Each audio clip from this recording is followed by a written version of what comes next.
ফ্র্যাগলিটি নামক মেয়ে পকেট ভালোবেসে প্যাক করে হেসে চলে গেল আর বলে গেল ছেলেটাকে সুপার লাগছে, ওয়াও। এই ৩টা লাইন দিয়ে কিভাবে আমরা কোষ প্রাচীরের ভৌত ও রাসায়নিক গঠন উভয়টি মনে রাখতে পারি। রুবাবা একটা আন্টির নাম, তার একটা মেয়ে আছে, তার মেয়ের নাম হচ্ছে লিনা। সে কি করেছে, সে সিঙ্গার নামে একটা ছেলে আছে, সেই ছেলের সাথে পালিয়ে গেছে। সিঙ্গারকে নিয়ে সে পালিয়ে গেছে। এখন সিঙ্গার তো পুরাই মজায় আছে, সে তার লিনাকে নিয়ে চলে আসছে। কিন্তু এদিকে লিনার যে ড্যাডি, সে ড্যাডির অবস্থা তো খুবই খারাপ, যে আমার মেয়েকে নিয়ে চলে গেল। তো ড্যাডি এখন স্যান্ডউইচ খাচ্ছে না, ড্যাডি এখন কি খাচ্ছে, ড্যাডি এখন ব্যঞ্জন টানতেছে। তো এই একটা গল্প দিয়ে তুমি মনে রাখবা যে কোষঝিল্লির ভৌত গঠন কিভাবে, চলো দেখি। আসসালামু আলাইকুম প্রিয় শিক্ষার্থী বন্ধুরা। তো আজকের লেকচার 2তে আমরা আলোচনা করব হচ্ছে কোষ প্রাচীর, প্রোটোপ্লাজম এবং কোষঝিল্লি। এই 3টা টপিক আমরা লেকচার 2তে কভার করব। এই 3টা টপিক আমরা প্রথমে দাগানো বইটা পড়ব, তারপর ক্লাসটা করব, তারপর ক্লাস নোটস করব, তারপর organised info plus MCQ practice করব এবং সর্বশেষে এক্সাম দিব। আর সেই সবগুলো প্রসেস ঠিকঠাক মতো করতেছি কিনা সেটা দেখার জন্য আমরা ট্র্যাকিং করব বা ট্র্যাকার ইউজ করব। তো এই সবগুলো জিনিস তোমরা আমাদের ওয়েব অ্যাপে পেয়ে যাবা। ওয়েব অ্যাপের লিঙ্ক ডেসক্রিপশন বক্সে দেওয়া থাকবে, অথবা কোনো যদি হোয়াটসঅ্যাপ নাম্বার থাকে সেই নাম্বারে মেসেজ দিলেই তোমাদেরকে লিঙ্কটা দিয়ে দেওয়া হবে। তো এই হচ্ছে আমাদের আজকের ক্লাসের পড়াশোনা। তো প্রথমে আমরা শুরু করি কোষ প্রাচীর দিয়ে। কোষ প্রাচীরের পড়ার সময় তোমরা তোমাদের বইয়ে এরকম একটা চিত্র দেখতে পাবা। এই চিত্রটাকে যদি তুমি বুঝতে পারো, তাহলে তুমি কোষ প্রাচীর জিনিসটা কি সেটা বুঝতে পারবা। তাহলে প্রথমত এই চিত্রের মাঝখান দিয়ে সর্বপ্রথম একটা দেখো পার্পল কালারের একটা লাইন গেছে। ওই পার্পল কালারের লাইনটাকে বলা হচ্ছে মধ্যপর্দা। তারপর হচ্ছে এর পরবর্তীতে যে তুমি হোয়াইট বা কি বলে স্কাই কালার অথবা আকাশি কালার বলা যায়, আকাশি কালারের যে পর্দাটা দেখতে পাচ্ছ সেটা হচ্ছে প্রাথমিক প্রাচীর। তারপর গ্রিন কালারের যে পর্দাটুকু দেখতে পারতেছো বা যে প্রাচীরটুকু দেখতে পারতেছো, 3টা প্রাচীর আছে এখানে, সেটাকে বলা হয় সেকেন্ডারি প্রাচীর। জাস্ট তুমি এই 3টা জিনিসের গঠনটা সুন্দরভাবে দেখো। প্রথম হচ্ছে মধ্যপর্দা, তারপর হচ্ছে প্রাথমিক প্রাচীর, তারপর হচ্ছে সেকেন্ডারি প্রাচীর। তো এখানে কোষ প্রাচীরের ক্ষেত্রে মনে রাখবে মধ্যপর্দা হচ্ছে প্রথম পর্দা। যদিও মধ্যপর্দা নাম শুনলে মনে হয় যে এটা মাঝখানের পর্দা বা দ্বিতীয় পর্দা হয়তো, কিন্তু না। কোষ প্রাচীরের ক্ষেত্রে মধ্যপর্দা হচ্ছে প্রথম পর্দা, দ্বিতীয় পর্দা হচ্ছে প্রাথমিক প্রাচীর, আর তৃতীয় পর্দা হচ্ছে সেকেন্ডারি প্রাচীর। কোনো কোনো ক্ষেত্রে সেকেন্ডারি প্রাচীরের বাইরে টারশিয়ারি প্রাচীর থাকতে পারে। আচ্ছা, ওইটা পরবর্তীতে আলোচনার বিষয়। তারপর হচ্ছে পিট জোর। পিট জোর বলতে এই অঞ্চলটাকে বলা হয় পিট এরিয়া। পিট জোর বা হচ্ছে পিট এরিয়া বলা যায়, অর্থাৎ যে অংশটুকুতে দেখতে পারতেছো যে তোমার সেকেন্ডারি প্রাচীর এবং প্রাথমিক প্রাচীর নেই, শুধুমাত্র মধ্যপর্দা আছে, সেখানে একটা ফাঁকা অঞ্চল তৈরি হয়েছে, এই অঞ্চলটাকে বলা হয় পিট জোর বা কূপ এলাকা, এটা বলা যায়। আর এখানে যে পিট মেমব্রেন, সেটা হচ্ছে তোমার যে মধ্যপর্দার উপর প্রাথমিক প্রাচীর এবং সেকেন্ডারি প্রাচীর যেখানে নেই, অর্থাৎ এখানে কিন্তু দেখতে পারতেছো যে মধ্যপর্দার উপর প্রাথমিক প্রাচীর এবং সেকেন্ডারি প্রাচীর নেই। তো সেখানের যে মধ্যপর্দা এটার নাম হচ্ছে পিট মেমব্রেন। আচ্ছা, তাহলে এই টার্মগুলো শিখে ফেললাম আমরা। কোষ প্রাচীরের গঠন দেখতে কিরকম সেটা বুঝলাম, এবং এই চিত্রটা কিন্তু যদি পরীক্ষায় আসে তাহলে তোমরা খুব সহজেই আঁকাতে পারবে, এখানে জটিল কোনো কিছুই নেই। তারপরও যদি তোমাদের চিত্র আঁকানো নিয়ে কোনো সমস্যা থাকে, তাহলে আমাদের ওয়েব অ্যাপে কীভাবে চিত্র আঁকাতে হবে সেটা আমরা দিয়ে দেওয়ার চেষ্টা করবো ইনশাল্লাহ, যে হাউ টু ড্র কোষ প্রাচীর। আচ্ছা, এবার আমরা কোষ প্রাচীরের ভৌত ও রাসায়নিক গঠন শিখব। তো তোমাদের বইয়ে ভৌত গঠন এবং রাসায়নিক গঠন একটু এলোমেলো করে দেওয়া আছে, আমরা এখানে গোছানো আকারে পড়ার চেষ্টা করব, এবং আমরা খুব সুন্দর একটা ঘটনা দিয়ে আমরা কোষ প্রাচীরের ভৌত এবং রাসায়নিক গঠন উভয়টাই শেষ করে ফেলবো ইনশাল্লাহ। তো চলো ঘটনাটা বলা যাক, অবশ্যই সেটা একটু ফান বা মজার হতে যাচ্ছে। তো ঘটনাটা হচ্ছে যে ফ্র্যাগলিটি নামে একটা মেয়ে, তো মেয়ে সচরাচর যেটা হয় আর কি, মেয়ে ফ্র্যাগলিটি নামক মেয়ে পকেট ভালোবাসে। কি ভালোবাসে? পকেট ভালোবাসে। পকেট মানে হচ্ছে পকেট আর কি। সো ফ্র্যাগলিটি নামক মেয়ে পকেট ভালোবেসে প্যাক করে হেসে চলে গেল আর বলে গেল ছেলেটাকে সুপার লাগছে, ওয়াও। এই একটা ঘটনা দিয়ে, এই ৩ টা লাইন দিয়ে আমরা কোষ প্রাচীরের ভৌত ও রাসায়নিক গঠন আ শিখে ফেলবো। তো এটা বলে যাওয়ার পর ছেলেটার অবস্থা কিরকম হবে? এটা তো তোমরা জানোই যে কেউ যদি হঠাৎ করে প্রাগলিটি নামক একটা মেয়ে তোমার পকেট ভালোবেসে প্যাক করে হেসে চলে গেল আর বলে গেল ছেলেটাকে সুপার লাগছে, ওয়াও। তারপর তোমার অবস্থা হবে অনেকটা এরকম। তো যাই হোক, এবার আমরা চলো দেখি এই ৩ টা লাইন দিয়ে কিভাবে আমরা কোষ প্রাচীরের ভৌত ও রাসায়নিক গঠন উভয়টি মনে রাখতে পারি। সো মধ্যপর্দা প্রথম হচ্ছে ফ্রাগলিটি পকেট ভালোবেসে। তো এই ফ্রাগলিটি পকেট ভালোবেসে এই প্রথম লাইন এটা না? তাহলে প্রথম পর্দা আমরা কি জানতাম? একটু আগে যে আমরা বললাম যে কোষ প্রাচীরের প্রথম পর্দা হচ্ছে মধ্যপর্দা। তাহলে ফ্রাগলিটি পকেট ভালোবেসে এই লাইনটা আমরা মনে রাখবো মধ্যপর্দার জন্য। আচ্ছা, তাহলে ফ্রাগলিটি থেকে হচ্ছে ফ্রাগমোপ্লাস্ট, পকেট থেকে হচ্ছে প্যাকটিক অ্যাসিড, আর ভালোবেসে থেকে হচ্ছে বেসিকল। দেখো, ফ্রাগলিটি থেকে ফ্রাগমোপ্লাস্ট, পকেট থেকে পেকটিক অ্যাসিড, আর ভালোবেসে থেকে বেসিকল। তাহলে মধ্যপর্দার ভৌত ও রাসায়নিক গঠন কি? যে মধ্যপর্দার ভৌত গঠন হচ্ছে ভৌত ও রাসায়নিক গঠন হচ্ছে সেখানে ফ্রাগমোপ্লাস্ট থাকবে, প্যাকটিক অ্যাসিড থাকবে, বেসিকল থাকবে। সো এই ফ্রাগমোপ্লাস্ট যেটা আছে সেটা হচ্ছে সাইটোপ্লাজম থেকে আসবে। ফ্রাগমোপ্লাস্ট কোথা থেকে আসবে? সাইটোপ্লাজম থেকে আসবে। আর প্যাকটিক অ্যাসিড যেটা আছে সেটার নিচে আমরা দুইটা জিনিস মনে রাখবো, একটা হচ্ছে প্যাকটিন আর একটা হচ্ছে প্রোটোপ্যাকটিন। কি মনে রাখবো? প্যাকটিন আর প্রোটোপ্যাকটিন। প্যাকটিন জিনিসটা কি? ক্যালসিয়াম এবং ম্যাগনেসিয়াম প্যাকটেট লবণ মিলিত হয়ে গঠন করে হচ্ছে প্যাকটিন। প্যাকটিক অ্যাসিড থেকে কি মনে রাখবো? প্যাকটিন আর প্রোটোপ্যাকটিন। প্যাকটিন কি? ক্যালসিয়াম এবং ম্যাগনেসিয়াম প্যাকটেট লবণ মিলিত হয়ে গঠন করে প্যাকটিন। আর ভেসিকল থেকে মনে রাখবো যে প্যাকটিন জাতীয় ভেসিকল। ভেসিকল থেকে কি মনে রাখবো? প্যাকটিন জাতীয় ভেসিকল। তো মধ্যপর্দা পড়ার সময় তোমরা একটা লাইন পাবা, সেটা হচ্ছে সাইটোপ্লাজম থেকে আসা ফ্রাগমোপ্লাস্ট এবং প্যাকটিন জাতীয় ভেসিকল মিলিতভাবে মধ্যপর্দা গঠন করে। তো এখানে ফ্রাগমোপ্লাস্ট আসে সাইটোপ্লাজম থেকে, আর ভেসিকল হচ্ছে প্যাকটিন জাতীয়। ঠিক আছে, তাহলে আমাদের মধ্যপর্দা ভৌত ও রাসায়নিক গঠন শেষ। এবার আমরা চলে যাই প্রাথমিক প্রাচীরের ভৌত ও রাসায়নিক গঠনে। প্যাক করে হেসে চলে গেল। প্যাক থেকে প্যাকটিন, করে থেকে কিছুই হবে না, হেসে থেকে হেমি সেলুলোজ, আর চলে থেকে সেলুলোজ, সেলুলোজ, গেলো থেকে হচ্ছে গ্লাইকোপ্রোটিন।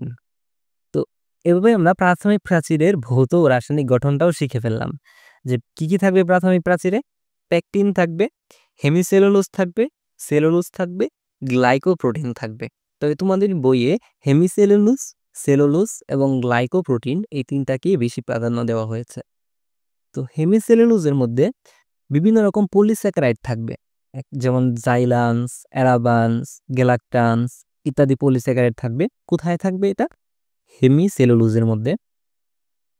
আর গ্লাইকোপ্রোটিন যেটা গ্লাইকোপ্রোটিন বা কার্বোহাইড্রেট প্রোটিন। আচ্ছা, এই তিনটা জিনিস মনে রাখলেই আমাদের প্রাথমিক প্রাচীরের ভৌত ও রাসায়নিক গঠন শেষ। কি সেটা? প্যাক করে হেসে চলে গেল। প্যাক থেকে প্যাকটিন, হেসে থেকে হেমিসেলুলোজ, চলে থেকে সেলুলোজ, গেলো থেকে গ্লাইকোপ্রোটিন। ব্যাস, দ্যাটস ইট, আমাদের প্রাথমিক প্রাচীরের ভৌত ও রাসায়নিক গঠন শেষ। আর বলে গেল ছেলেটাকে সুপার লাগছে, ওয়াও। তো সেকেন্ডারি প্রাচীর, প্রাথমিক প্রাচীরের পরে কি হয়? সেকেন্ডারি প্রাচীর। তো ছেলেটাকে থেকে সেলুলোজ, আর সুপার থেকে হচ্ছে সুবেরিন, লাগছে থেকে লিগনিন, আর ওয়াও থেকে হচ্ছে ওয়াক্স। কত সুন্দর করে মিলে গেছে সবগুলো জিনিস, দেখতে পারছো? যে ছেলেটাকে থেকে সেলুলোজ, সুপার থেকে সুবেরিন, লাগছে থেকে লিগনিন, আর ওয়াও থেকে ওয়াক্স। তাহলে তুমি যদি প্রথমে 3টা লাইন মনে রাখতে পারো বা একটা গল্প মনে রাখতে পারো যে ফ্রাগলিটি নামক একটা মেয়ে পকেট ভালোবাসে, তারপরে হেসে চলে যায় আর বলে যায় ছেলেটাকে সুপার লাগছে, ওয়াও। তার মধ্যে প্রথম লাইন দিয়ে তুমি মধ্যপর্দা শিখে ফেলতে পারতেছো, ভৌত রাসায়নিক গঠন, যত রকমের তোমার কঠিন কঠিন টার্ম আছে সবগুলো টার্ম শিখে ফেলতে পারতেছো। দ্বিতীয় লাইন দিয়ে প্রাথমিক প্রাচীর শিখে ফেলতে পারতেছো, প্যাকটিন, হেমিসেলুলোজ, সেলুলোজ, গ্লাইকোপ্রোটিন। তারপর তৃতীয় লাইন দিয়ে সেকেন্ডারি প্রাচীর শিখে ফেলতে পারতেছো। তাহলে তোমার যে জটিল যে টার্মগুলো আসছিল ভৌত ও রাসায়নিক গঠনে কোষ প্রাচীরের, সেগুলোকে একটা প্যাকেটের মধ্যে নিয়ে আসলা। প্যাকেটটা কি? 3টা লাইন। প্রথম লাইন মধ্যপর্দা, দ্বিতীয় লাইন প্রাথমিক প্রাচীর, তৃতীয় লাইন সেকেন্ডারি প্রাচীর। ঠিক আছে? তাহলে আমাদের মোটামুটি কোষ প্রাচীরের ভৌত রাসায়নিক গঠনের মধ্যে যে প্রথম প্রাথমিক, মধ্যপর্দা এবং সেকেন্ডারি প্রাচীরটা মোটামুটি শেষ হলো। সো এখানে আরেকটা জিনিস মনে রাখবা, সেটা হচ্ছে জাইলোগ্লুকান নামক একটা হেমিসেলুলোজ ক্রসলিঙ্ক প্রাচীর গঠনে ক্রসলিঙ্ক হিসাবে কাজ করে। এটা একটু মনে রাখার বিষয় আছে যে জাইলোগ্লুকান নামক হেমিসেলুলোজ প্রাচীর গঠনে ক্রসলিঙ্ক হিসাবে কাজ করে। টাকা ফাইয়া বাতিজা বিপাকে, অর্থাৎ সেকেন্ডারি প্রাচীর ট্রাকিট ও ফাইবারে থাকে, ভাজক ও বিপাকীয় কোষে থাকে না। সেকেন্ডারি প্রাচীর ট্রাকিট এবং ফাইবারে থাকে, টাকা ফাইয়া বাতিজা বিপাকে। অর্থাৎ টাকা ফাইয়া বাতিজা বিপাকে, এটা জাস্ট তুমি এটা মনে রাখবা। জাস্ট টাকা থেকে ট্রাকিট, ফাইয়া থেকে ফাইবার, বাতিজা থেকে ভাজক, আর বিপাকে থেকে বিপাকীয় কোষ। বিপাকীয় কোষে থাকে না। তাহলে আমাদের কোষ প্রাচীরের ভৌত ও রাসায়নিক গঠনটা শেষ। আচ্ছা, এবার চলো আমরা দেখি কোষ প্রাচীরের সূক্ষ্ম গঠন। অর্থাৎ কোষ প্রাচীরের যে সূক্ষ্ম গঠনটা আছে সেটা আমরা চলো দেখে নিই। এখানে তোমাদের বইয়ে অনেকগুলো টার্ম ইউজ করেছে, অনেকগুলো কঠিন শব্দ ইউজ করেছে। এই কঠিন শব্দগুলোকে কিভাবে সহজে মনে রাখা যায় বা একটা সহজ সিস্টেমের ভিতরে আনা যায়, সেজন্য এই ছকটা অত্যন্ত সুন্দরভাবে সেটা মানে তোমার সেই কাজটা করে দেয়। যেমন সেলুলোজ 100টা মিলিত হয়ে গঠন করে ক্রিস্টালাইন মাইসিলি, আর 20টা ক্রিস্টালাইন মাইসিলি মিলিতভাবে গঠন করে হচ্ছে একটা মাইক্রোফাইব্রিল, আর 250টা মাইক্রোফাইব্রিল মিলিতভাবে গঠন করে একটা ম্যাক্রোফাইব্রিল। তোমাদের বইয়ে এই কথাটুকু লেখা আছে কোষ প্রাচীরের সূক্ষ্ম গঠনে। তো তুমি যদি এই একটা ছক মনে রাখো, তাহলে তোমাদের যে সূক্ষ্ম গঠন সম্পূর্ণটা এই ছকের ভিতর চলে এসেছে। সেটা কি?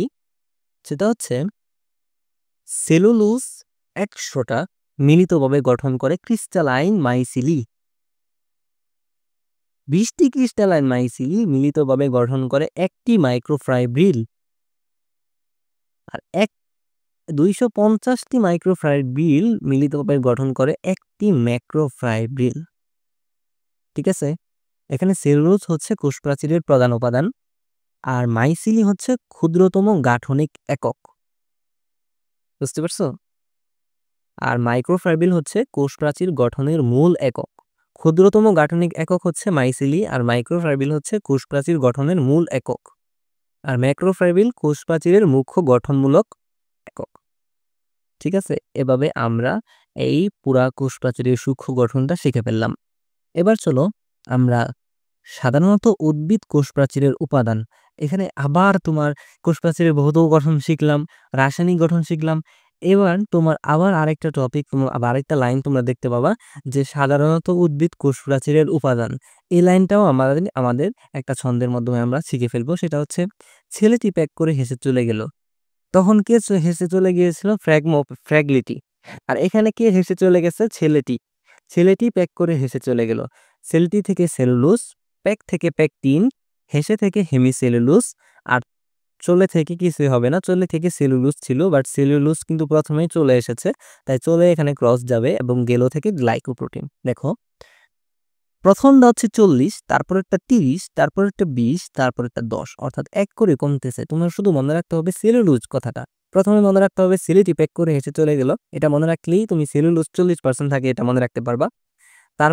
তারপর আর কিছুই মনে রাখতে হবে না, কারণ তোমার অটোমেটিক চলে আসবে বাকি কথাগুলো, যেমন প্যাকটিন, হেসে গেল, গ্লাইকোপ্রোটিন। এই 3টা কথার মাধ্যমে তুমি পরবর্তী 3টা টার্ম মনে রাখতে পারবা। আর যেহেতু প্রথমটা 40%, তাহলে পরবর্তী 3টা কি হবে? 30, 20, 10। ঠিক আছে? তাহলে আমাদের কোষ প্রাচীরের সাধারণত উদ্ভিদ কোষের কোষ প্রাচীরের উপাদান শিক্ষা শেষ হয়ে গেল। এবার 2টা জিনিস মনে রাখবা, যে ছত্রাকের কোষ প্রাচীর কাইটিন নির্মিত, এবং ব্যাকটেরিয়ার কোষ প্রাচীর লিপিড এবং প্রোটিন নির্মিত। লিপিড এবং protein, just like lipoprotein. So lipoprotein না, লিপিড এবং প্রোটিন নির্মিত। ঠিক আছে? ছত্রাকের কোষ প্রাচীর কাইটিন নির্মিত, আর ব্যাকটেরিয়ার কোষ প্রাচীর লিপিড এবং প্রোটিন নির্মিত। সো আমাদের কোষ প্রাচীরের সূক্ষ্ম গঠন পড়া শেষ এবং সাধারণত উদ্ভিদ কোষ প্রাচীরের উপাদানটাও পড়া শেষ। এবার চলে আসি কোষ প্রাচীরের কাজসমূহ। কোষ প্রাচীর যেহেতু একটা প্রাচীর, তাই এটার কাজ কিরকম হবে? কোষকে সুনির্দিষ্ট আকার প্রদান করবে, বাইরের আঘাত হতে অভ্যন্তরের জীবন্ত অংশকে রক্ষা করবে, প্রয়োজনীয় শক্তি ও দৃঢ়তা প্রদান করবে, পানি ও খনিজ লবণ শোষণ ও পরিবহনে সাহায্য করবে। কোষ প্রাচীর যেহেতু বাইরের উপাদান, তাই পরিবহন ভিতরের দিকে আসতে হলে তো কোষ প্রাচীর ভেদ করে আসতে হবে। সো পানি ও খনিজ লবণ এটা উদ্ভিদ মাটি থেকে শোষণ করে। তো মাটি থেকে যদি শোষণ করে তাহলে সেটা কি হবে? কোষ প্রাচীরটা ভেদ করে তারপর আসতে হবে। সো পানি ও খনিজ লবণ শোষণ ও পরিবহনে সহায়তা করে কে? কোষ প্রাচীর। একটি কোষকে অন্য কোষ থেকে পৃথক করে, স্বাভাবিক। কোষ প্রাচীর যেহেতু কোষের একটা প্রাচীর, সো এই প্রাচীরের মাধ্যমে একটা কোষ আরেকটা কোষ থেকে পৃথক হবে। কোষ প্রাচীরের ছিদ্রপথ বা প্লাজমা ডেজমাটা দিয়ে প্রয়োজনীয় বস্তু কোষের ভেতরে বা বাইরে চলাচল করে।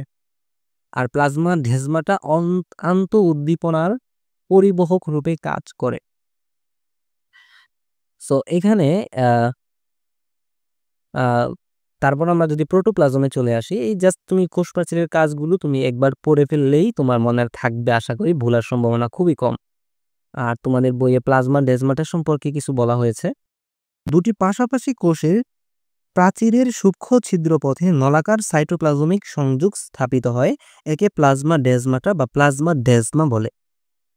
কি বলা হয়েছে? যে দুটি পাশাপাশি কোষ প্রাচীরের সূক্ষ্ম ছিদ্রপথে নলাকার সাইটোপ্লাজমিক সংযোগ স্থাপিত হয়, একে প্লাজমা ডেজমাটা বলে। এখানে এই যে নলাকার সংযোগটা স্থাপিত হয়েছে, এটা হচ্ছে একটা কোষ। যদি তোমার আরেকটা কোষ প্রাচীর ঠিক এটার সামনে থাকতো, তাহলে যে সাইটোপ্লাজমিক সংযোগটা স্থাপিত হতো, সেই সংযোগটাকেই বলা হচ্ছে প্লাজমা ডেজমাটা। ঠিক আছে? আচ্ছা, এবার আমরা পরবর্তী টপিকে চলে যাই, যেটা হচ্ছে protoplasm. Protoplasm protoplasm protoplasm protoplasm এই অংশটুকু, আচ্ছা, প্রোটোপ্লাজমের মধ্যে যে অংশটুকু আছে সেই অংশটুকু তোমরা অর্গানাইজড ইনফো প্লাস দাগানো বই থেকে পড়ে নিবা। কারণ এখানে প্রোটোপ্লাজমে কিছু ইম্পর্টেন্ট জীবন, বিভিন্ন পার্কিনসে, তারপরে হচ্ছে হাক্সলে ইত্যাদির দু একটা কথা বলা হয়েছে। এই কথাগুলো তুমি দাগানো বই জাস্ট একবার রিডিং দিলেই তুমি কথাগুলো শিখতে পারবা বা পারবা। তো আমাদের ওয়েব অ্যাপের মধ্যে তুমি এরকম লিঙ্ক দেখতে পারবা, ওই লিঙ্কে ক্লিক করলেই তুমি সরাসরি অর্গানাইজড ইনফো এবং দাগানো বইটা পেয়ে যাবা। ওইখান থেকে জাস্ট একটু পড়ে নেবা প্রোটোপ্লাজম অংশটুকু, তাহলে তোমার প্রোটোপ্লাজম অংশটুকু সুন্দরভাবে শেষ হয়ে যাবে। এবার চলো কোষঝিল্লিতে যাই, আমাদের মেইন আলোচনা যেটা আজকের ক্লাসের কোষঝিল্লি। এটা খুবই ইম্পর্টেন্ট একটা টপিক, কারণ এই টপিক থেকে প্রায় প্রশ্ন আসতে দেখা যায়। চলো কোষঝিল্লিটা শুরু করি। তো কোষঝিল্লি, এটার বিভিন্ন নাম রয়েছে, শুধু কোষঝিল্লি না, এটার আরো কিছু নাম রয়েছে। কোষঝিল্লি, এটাকে বলা হয় কোষঝিল্লি বা প্লাজমা মেমব্রেন বা প্লাজমা লেমা বা বায়োমেমব্রেন। তো প্লাজমা মেমব্রেন এই নামটা কে করেছে? প্লাজমা লেমা এই নামটা কে করেছে? বায়োমেমব্রেন এই নামটা কে দিয়েছে? এই কয়েকটা জিনিস আমরা এখন শিখে ফেলবো। সেটা হচ্ছে, দেখো, প্লাজমা মেমব্রেন, তো এখানে দেখো মেম কথাটা আছে না, মেম মেম। তো মেম বলতে আমরা ধরে নেই একটা কিরকম, যে অনেক সময় আমাদের যদিও এটা বলা এরকম ভাবে ঠিক না, ধরে নাও যে তুমি যে মেম বলতে একটা মেম ছিল যে খুবই খারাপ ছিল। সো তাকে দেখলেই আমার মনে হতো নাগিনীর কথা। তো ওই নাগিনী থেকে মনে রাখবা যে কাল নাগিনী। তো প্লাজমা মেম, মেম মেম থেকে নাগিনী, নাগিনী থেকে কার্ল নাগিলি। প্লাজমা মেমব্রেন নামকরণ কে করেছে? কার্ল নাগিলি। তারপর হচ্ছে প্লাজমা লেমা। লেমা কে উল্টে দিলে হয় মালে বা মালি। আর মালি থেকে আমরা মনে রাখবো কি, মালি কিসের সাথে সম্পৃক্ত? বাগানের সাথে সম্পৃক্ত। আর বাগানে কি থাকে? ফ্লাওয়ার বা ফ্লাওয়ার। তো প্লাজমা লেমা, লেমা মালি, মালি ফ্লাওয়ার। তো প্লাজমা লেমা কে আবিষ্কার বা কে নামকরণ করেছে? জ্যাকিউ ফ্লাওয়ার। আর অনেকে এটাকে বায়োমেমব্রেন বলেছে। তো এভাবে আমরা মনে রাখবো যে কে কি নামকরণ করেছে। এবার চলে আসি কোষঝিল্লির ভৌত গঠনে। তো কোষঝিল্লির ভৌত গঠন মনে রাখার জন্য আমরা আরেকটা গল্প ব্যবহার করব। এই গল্পটা তোমাদের খুবই ইন্টারেস্টিং হবে। হ্যাঁ, এবং এই গল্পটার মাধ্যমে আমরা কোষঝিল্লির যে ভৌত গঠনের যে ব্যাপার-স্যাপারগুলো আছে সেগুলো আমরা মনে রাখবো। তো গল্পটা হচ্ছে যে রুবাবা আন্টির মেয়ে। রুবাবা হচ্ছে একটা আন্টির নাম। সো রুবাবা আন্টির একটা মেয়ে আছে। সো সো সেই মেয়ের নাম হচ্ছে লিনা। সো কি বললাম? রুবাবা একটা আন্টির নাম। তার একটা মেয়ে আছে। তার মেয়ের নাম হচ্ছে লিনা। সে কি করেছে? সে সিঙ্গার নামে একটা ছেলে আছে। সেই ছেলের সাথে পালিয়ে গেছে। সিঙ্গারকে নিয়ে সে পালিয়ে গেছে। এখন সিঙ্গার তো পুরাই মজায় আছে। সে তার লিনাকে নিয়ে চলে আসছে। কিন্তু এদিকে রুব লিনার যে ড্যাডি, সে ড্যাডির অবস্থা তো খুবই খারাপ। যে আমার মেয়েকে নিয়ে চলে গেল। তো ড্যাডি এখন স্যান্ডউইচ খাচ্ছে না। ড্যাডি এখন কি খাচ্ছে? ড্যাডি এখন ব্যঞ্জন টানতেছে। তো এই একটা গল্প দিয়ে তুমি মনে রাখবা যে কোষঝিল্লির ভৌত গঠন। কিভাবে? চলো দেখি। রুবাবা থেকে হচ্ছে রবার্টসন, আর আন্টি থেকে হচ্ছে ইউনিট, আর মেয়ে থেকে হচ্ছে মেমরিং। তো এভাবে আমরা প্রথম লাইন দিয়ে মনে রাখলাম যে রবার্টসন দিয়েছে হচ্ছে ইউনিট মেমব্রেন হাইপোথেসিস। কোষঝিল্লির ভৌত গঠনের মধ্যে রবার্টসন নামে যে বিজ্ঞানীটা আছে, বিজ্ঞানী বলা যায় কি এদেরকে, যাই হোক, রবার্টসন নামে যে লোকটা আছে ওই লোক কি করছে? ইউনিট মেমব্রেন হাইপোথেসিস দিয়েছে। এটা হচ্ছে কোষঝিল্লির সর্বপ্রথম মডেল, যে ইউনিট মেমব্রেন হাইপোথেসিস। তারপর হচ্ছে লিনা সিঙ্গারকে নিয়ে পালিয়ে যাওয়ায়। তারপর আরেকটা মডেলের নাম আছে তোমাদের বইয়ে, সেটা হচ্ছে Leonard and Singer's model. Leonard and Singer's model. তারপর সিঙ্গার নাকি পুরাই মজায় আছে। এখানে সিঙ্গার থেকে হচ্ছে সিঙ্গার, নাকি থেকে হচ্ছে নিকোলসন, আর মজা থেকে হচ্ছে ফ্লুইড মোজাইক মডেল। মোজাইক বানানটা এখানে ভুল আছে, ম উকার হবে, রসুকার না উকার হবে। So singer and Nicholson fluid mosaic model, এটা অত্যন্ত ইম্পর্টেন্ট একটা মডেল, এবং এই মডেলটা কে নামকরণ করেছে বা কে আবিষ্কার করেছে এটা মনে রাখা খুবই জরুরি। সেটা হচ্ছে সিঙ্গার নাকি পুরাই মজায় আছে। মজা থেকে মোজাইক, ফ্লুইড মোজাইক মডেল, আর সিঙ্গার থেকে তো সিঙ্গার, আর নাকি থেকে নিকলসন। কথাটুকু একটু ভালোভাবে দেখো, তুমি দেখলেই বুঝতে পারবা। তারপর ড্যাডি স্যান্ডউইচ না খেয়ে বেনসন টানছে। তো ড্যাডি থেকে ডে থেকে হচ্ছে ড্যানিয়েলি, ডি থেকে হচ্ছে ডেভসন। ড্যানিয়েলি অ্যান্ড ডেভসন স্যান্ডউইচ মডেল। তাহলে স্যান্ডউইচ মডেল কে দিয়েছে? ড্যানিয়েলি অ্যান্ড ডেভসন। আর বেনসন টানছে বেনসনস মডেল, এটা আরেকটা মডেল। তো এভাবে কোষঝিল্লির ভৌত গঠনের যে 5টা মডেল আছে, সেই 5টা মডেলের আবিষ্কারকের নাম এবং 5টা মডেলের নাম তুমি জাস্ট একটা ঘটনা দিয়ে মনে রাখতে পারবে। যে রৌবাবা আন্টির মেয়ে লিনা সিঙ্গারকে নিয়ে পালিয়ে যাওয়ায় সিঙ্গার নাকি পুরাই মজা আছে। এদিকে ড্যাডি স্যান্ডউইচ না খেয়ে বেনসন টানছে। রৌবাবা থেকে রবার্টসন, আর আন্টির মেয়ে থেকে ইউনিট মেমব্রেন হাইপোথেসিস। লিনা থেকে লিনার্ড অ্যান্ড সিঙ্গার, সিঙ্গার থেকে সিঙ্গার্স মডেল। আর সবচেয়ে গুরুত্বপূর্ণ মডেল, সিঙ্গার নাকি পুরাই মজায় আছে। আসলে এটাই তো এই গল্পের পাঞ্চ লাইন, যে সিঙ্গার নাকি পুরাই মজায় আছে। So singer and Nicholson fluid mosaic model, ঠিক আছে। তারপর এবার চলে আসি ড্যানিয়েল এবং ডেভসন্স এর মডেলে। স্যান্ডউইচ মডেল, ড্যানিয়েল এবং ডেভসন মানে কি ড্যাডি। ড্যাডি কি করতেছিল? স্যান্ডউইচ খাচ্ছে না। তাহলে ড্যাডি কি ড্যাডি বা ড্যানিয়েল এন্ড ডেভসনের মডেলের নাম কি? Sandwich model. সো এই স্যান্ডউইচ মডেলটা তোমাদের বইয়ে একটা চিত্র আছে, এটা জাস্ট সিম্পলি মনে রাখো। যে প্রথমে উপরের দিকে থাকবে হচ্ছে প্রোটিন স্তর, এবং প্রোটিন স্তরের নিচে থাকবে হচ্ছে লিপিড স্তর, এবং এটা 2 স্তর বিশিষ্ট। প্রথমে হচ্ছে উপরে প্রোটিন স্তর, তার নিচে হচ্ছে লিপিড স্তর। আর এভাবে 2 স্তর বিশিষ্ট একটা গঠন, সেটাকে বলা হচ্ছে স্যান্ডউইচ মডেল। কোষঝিল্লির স্যান্ডউইচ মডেল বা ড্যানিয়েল এবং ডেভসনের স্যান্ডউইচ মডেল। এখানে বোঝার মতো তেমন কিছুই নাই। আচ্ছা, এবার চলে আসি ফসফোলিপিড বাইলেয়ার। তোমাদের বইয়ে আরেকটা চিত্র দেওয়া আছে, সেখানে বলা হয়েছে যে ফসফেট হেড, বা এই যে উপরের দিকে যেই গোল গোল অংশগুলো দেখতে পারতেছো, সেটা হচ্ছে ফসফেট হেড। আমরা আর নিচের দিকে হচ্ছে ফ্যাটি অ্যাসিড টেল। আর ফ্যাটি অ্যাসিড টেলটা হচ্ছে পানি বিকর্ষী, আর ফসফেট হেডটা হচ্ছে পানিগ্রাহী। আর হচ্ছে এই তোমাদের ফসফোলিপিড বাইলেয়ার সম্পর্কে এরকম একটা চিত্র আছে, জাস্ট চিত্রটা তুমি একবার দেখবা, দেখে জাস্ট মনে রাখবা যে উপরে হচ্ছে গোল গোল অংশগুলো হচ্ছে ফসফেট হেড, যা পানিগ্রাহী। প্রথমটা পানিগ্রাহী, তারপরেরটা পানি রোধী বা পানি বিকর্ষী। তার নিচের দিকে যে ফসফেট হেডের নিচে পেঁচানো অংশগুলো আছে, সেগুলো হচ্ছে ফ্যাটি অ্যাসিড টেইল। আর ফসফেট হেড পানিগ্রাহী, ফসফেটি অ্যাসিড টেইল পানি রোধী বা পানি বিকর্ষী। আচ্ছা, এবার চলে আসি আমাদের সবচেয়ে ইম্পর্ট্যান্ট যেই মডেলটা, সেটা হচ্ছে fluid mosaic model. So fluid mosaic model যদি পরীক্ষায় আসে, চিত্র আসে, তাহলে তুমি এই নিচে যে চিত্রটা আছে সেই চিত্রটা তুমি দিবা। এই চিত্র কিভাবে আঁকতে হয় অনেকের একটা ভয় থাকে শুরুতে।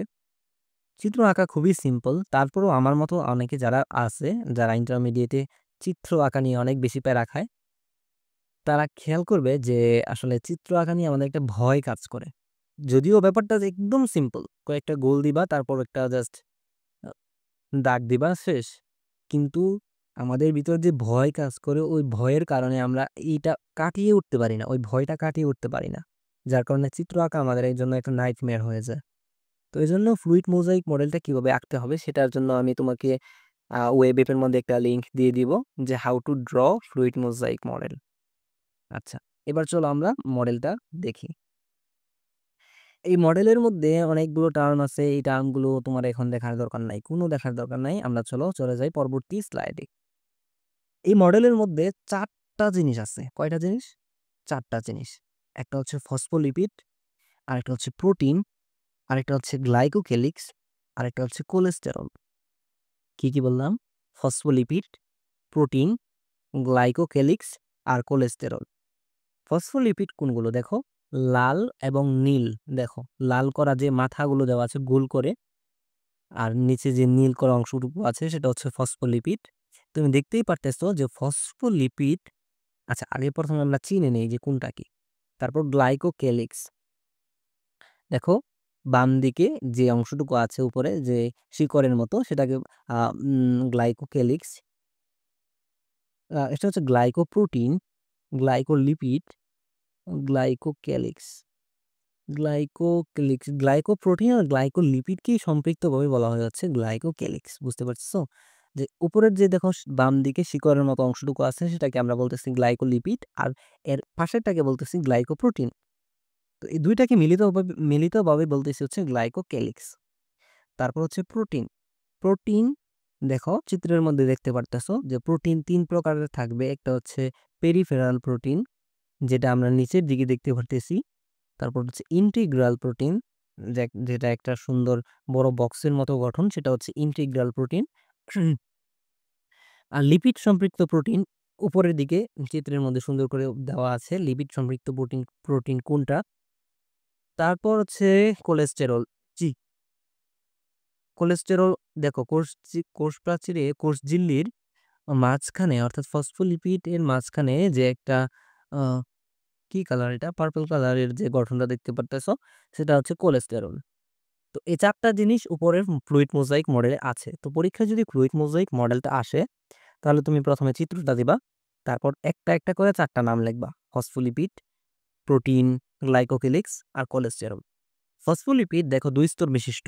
উপরের দিকে একটা স্তর দেখতে পারতেছো, আর নিচের দিকে আরেকটা স্তর দেখতে পারতেছো। অর্থাৎ উপরের দিকে লাল এবং নীল অংশটুকু আছে একবার, নিচের দিকে লাল এবং নীল অংশটুকু আছে আরেকবার, অর্থাৎ 2টা স্তর। আর মাথা পানিগ্রাহী, যেটা আমরা আগে পড়েছি, আর লেজ পানি রোধী। ঠিক আছে, তাহলে আমাদের ফসফোলিপিড অংশটুকু শেষ। এবার প্রোটিন, চলে যাই। প্রোটিন 3 প্রকারের থাকবে: পেরিফেরাল প্রোটিন, ইন্টিগ্রাল প্রোটিন আর লিপিড সম্পৃক্ত প্রোটিন। এই 3টা জিনিস একদম মুখস্থের মতো করে ফেলবা, যে peripheral protein, integral protein, lipid সম্পৃক্ত প্রোটিন। তারপর গ্লাইকোকেলিক্স 2 প্রকার।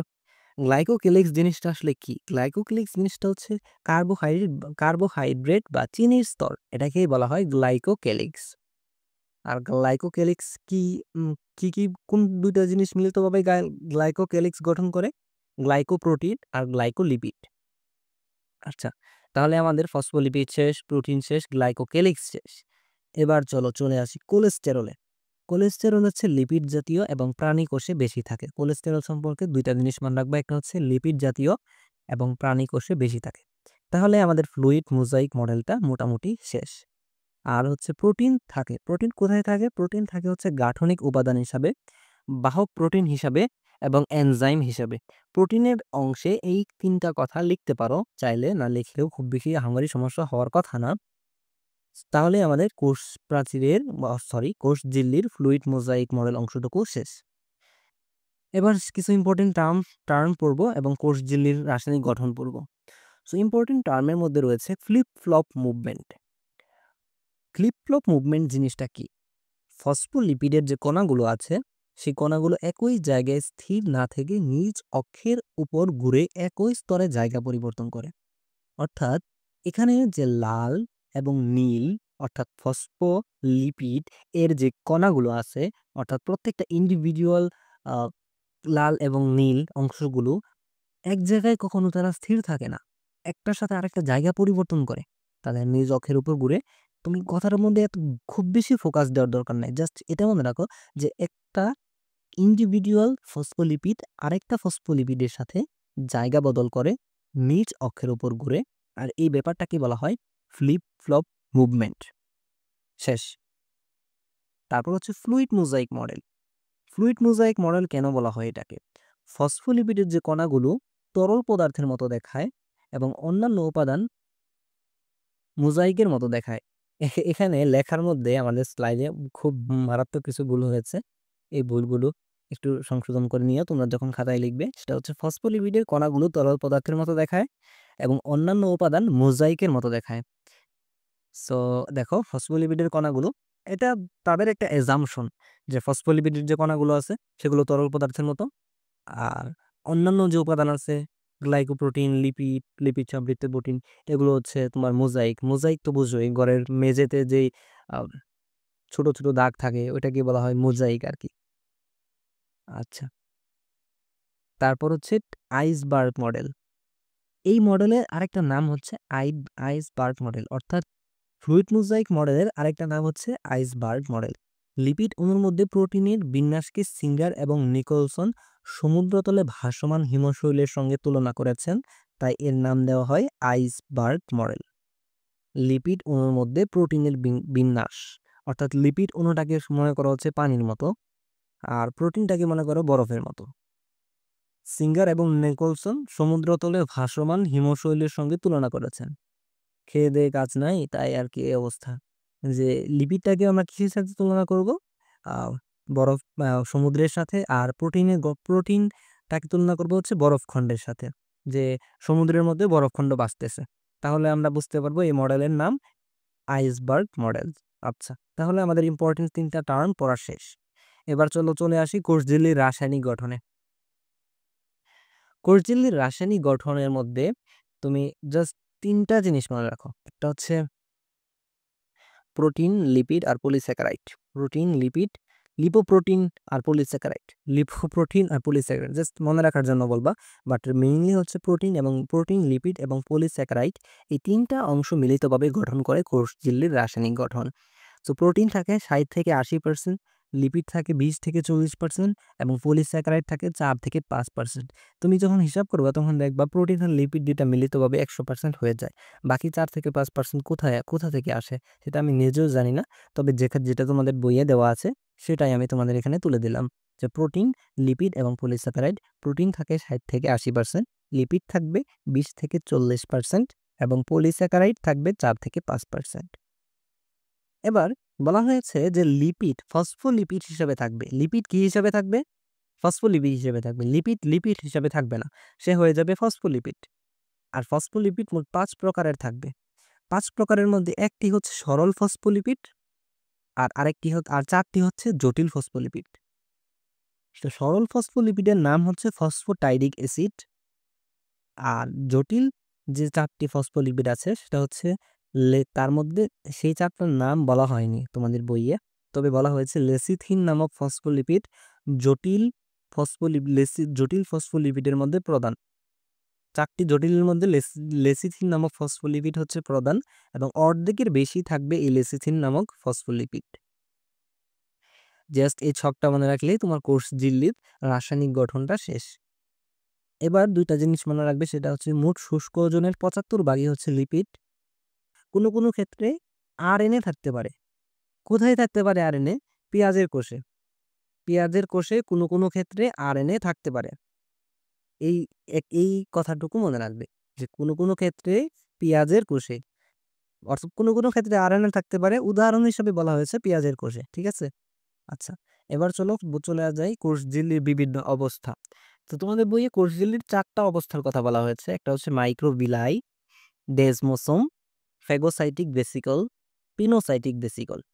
সো মাইক্রোভিলাই কি? অন্ত্রের কোষে থাকা ক্ষুদ্র প্রজেকশন যা শোষণ বাড়ায়। প্রতি কোষে প্রায় ৩,০০০ থাকতে পারে মাইক্রোভিলাই। মাইক্রোভিলাইয়ের সংখ্যা প্রতি কোষে প্রায় ৩,০০০ হতে পারে। আচ্ছা, এটা জাস্ট একটু মনে রাখবা। ডেসমোসোম কোষঝিল্লির এক ধরনের শক্ত সংযোগ অঞ্চল যা কোষকে পরস্পরের জোড়া রাখে। এতে টোনোফ্রাইবিল নামক ফিলামেন্ট থাকে। এটা খুবই ইম্পর্টেন্ট। টোনোফ্রাইবিল কোথায় থাকে? ডেসমোসোমে। টোনোফ্রাইবিল সহ এই বৃত্তাকার অঞ্চলকে বলা হয় ডেসমোসোম। টোনোফ্রাইবিল সহ ওই বৃত্তাকার অঞ্চলকে বলা হয় ডেসমোসোম। আর হচ্ছে ফ্যাগোসাইটিক ভেসিকেল কি? কোষ যখন কঠিন কণা গ্রহণ করে তখন থলি তৈরি হয়, তাকে ফ্যাগোসাইটিক ভেসিকল বলে। এই প্রক্রিয়াকে বলা হয় ফ্যাগোসাইটোসিস। আর পিনোসাইটিক ভেসিকল হচ্ছে কোষ তরল পদার্থ গ্রহণ করলে যে ভেসিকল তৈরি হয় তাকে পিনোসাইটিক ভেসিকল বলে। এই প্রক্রিয়াকে বলে পিনোসাইটোসিস। দেখো এখানে এই টার্মগুলো হয়তো তুমি বুঝে আসতেছে না যে আসলে কি বোঝাচ্ছে। মাইক্রোবিলাই কি, ডেসমোসোম কি, ফ্যাগোসাইটিক ভেসিকল কি, পিনোসাইটিক ভেসিকল কি। তুমি হয়তো সংজ্ঞাটা পড়তে পারতেছো, বাট তোমার মুখের মধ্যে একটা কনফিউশন কাজ করে যাচ্ছে যে আসলে সঠিকভাবে ব্যাপারটা বুঝতে পারলাম না। দেখো বাস্তবতা হচ্ছে এটা বোঝার তোমার খুব বেশি প্রয়োজন নেই এখন। তুমি আস্তে আমাদের ক্লাসগুলো আগাক, তুমি সবগুলো টার্ম ইনশাল্লাহ শিখে ফেলতে পারবা, বুঝতে পারবা। বাট এখন এই ক্ষেত্রে তোমার এই টার্মগুলো বোঝার যে কি জিনিসটা, কিভাবে হচ্ছে জিনিসটা, দরকার নেই। তুমি জাস্ট পড়াটুকু পড়ো, সংজ্ঞাটা মুখস্থ করো, দ্যাটস ইট। এবার চলে আসি কোষঝিল্লির কাজ। কোষঝিল্লির কাজ কোষঝিল্লির কাজ তোমাদের বইয়ে অনেকগুলো কাজ দেওয়া আছে। এই কাজগুলো আলাদাভাবে মনে রাখা, এই মোট ১১টা ১২টা কাজ আলাদাভাবে মনে রাখা একটু কঠিন। তুমি যদি ভাগ করে মনে রাখো যে সুরক্ষা ও গঠনমূলক কাজ, পদার্থ পরিবহন ও নিয়ন্ত্রণমূলক কাজ, সংশ্লেষণ ও ক্ষরণমূলক কাজ, তথ্য গ্রহণ ও স্নায়বিক কাজ, তাহলেই তোমার কোষঝিল্লির কাজটাকে মনে রাখা সহজ হবে। সুরক্ষা ও গঠনমূলক কাজ কোনো সব বস্তুকে ঘিরে রাখে, বাইরের প্রতিকূল অবস্থা থেকে রক্ষা করে, কাঠামো হিসেবে কাজ করে, বন্ধন, বৃদ্ধি, চলন। তো এটা হচ্ছে সুরক্ষা ও গঠনমূলক কাজ। আর পদার্থ পরিবহন, ব্যাপন, স্থানান্তর, নিয়ন্ত্রণ, বেতরবাহী বস্তু স্থানান্তর, ফ্যাগোসাইটোসিস, পিনোসাইটোসিস। সংশ্লেষণ ও ক্ষরণ, বৃহদাণু সংশ্লেষ, এনজাইম ও অ্যান্টিজেন ক্ষরণ, তথ্য গ্রহণ ও স্নায়বিক কাজ, তথ্যের ভিত্তি হিসেবে কাজ করে, হরমোন ও নিউরোট্রান্সমিটার সংগ্রহ করে, স্নায়ু উদ্দীপনা সংবহন করে। তো তুমি যদি এভাবে ৪টা ভাগে গুছিয়ে নাও তোমার কোষঝিল্লির কাজটাকে, তাহলে কোষঝিল্লির কাজ মনে রাখা একদম সহজ হবে। হয়তো তুমি ১টা বা ২টা ভুলে যেতে পারো, বাট তুমি আলটিমেটলি ৭ থেকে ৮টা কাজ পরীক্ষার খাতায় লিখতে পারবে। আর যদি এখান থেকে এমসিকিউ প্রশ্নও আসে তাহলেও তুমি সেটা পারবে। তো এভাবে আমরা কোষঝিল্লির কাজটা শিখে ফেললাম এবং এর মাধ্যমে কোষঝিল্লি অংশটুকু শেষ করলাম। তো আজকের ক্লাসটা এই পর্যন্তই। আজকের ক্লাসের দাগানো বই, তারপর হচ্ছে ক্লাস নোটস, তারপর হচ্ছে এমসিকিউ প্র্যাকটিস, অর্গানাইজড ইনফরমেশন, এই সবগুলো জিনিস এবং সর্বশেষে এক্সাম দেওয়ার যে লিঙ্ক অর্থাৎ এক্সাম লিঙ্ক, এই সবগুলো জিনিস তুমি ওয়েব অ্যাপে পেয়ে যাবা। ওয়েব অ্যাপের লিঙ্ক ডেসক্রিপশন বক্সে দেওয়া থাকবে, অথবা তুমি এই ডেসক্রিপশন বক্সে যদি কোনো হোয়াটসঅ্যাপ নাম্বার দেওয়া থাকে তাহলে সেই হোয়াটসঅ্যাপ নাম্বারে মেসেজ দিয়ে সরাসরি ওয়েব অ্যাপের লিঙ্কটা নিতে পারো। ঠিক আছে? তো আজকের ক্লাসটা এই পর্যন্তই। দেখা হচ্ছে পরবর্তী ক্লাসে। ততক্ষণ পর্যন্ত আল্লাহ হাফেজ। আসসালামু আলাইকুম।